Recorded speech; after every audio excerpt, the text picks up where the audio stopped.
C'est un scandale financier d'une ampleur inédite. Cela se passe au Sénégal et implique directement l'ancien régime. Juste un exemple pour mieux vous situer, plusieurs biens de l'État cédés à des prix controversés. Le building administratif au cœur de Dakar, vendu à 72 milliards de francs CFA, après, tenez-vous bien, une réfection qui a coûté plus de 40 milliards de francs CFA. L'ancien palais de justice cédé lui aussi à 59 milliards de francs CFA, le ministère des Finances et du Budget vendu, l'école des douanes et plusieurs autres bâtiments administratifs, eux aussi vendus. Mais il ne s'agit là que d'une partie du scandale révélé par le rapport de la Cour des comptes mercredi. L'audit commandité par le nouveau président Bassirou Diomaye Faye révèle une situation économique bien plus alarmante que celle officiellement communiquée par l'ancien gouvernement.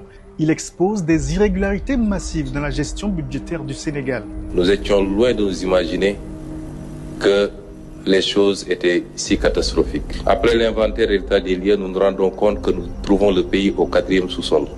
L'un des éléments les plus frappants du rapport est le niveau de la dette publique qui atteint près de 100% du PIB, bien au-delà des 74% annoncés par le gouvernement précédent.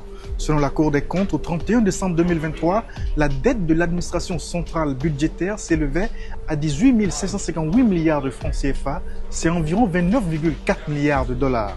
Les enquêteurs ont découvert que des fonds publics ont été transférés vers des comptes de dépôt échappant aux règles budgétaires classiques.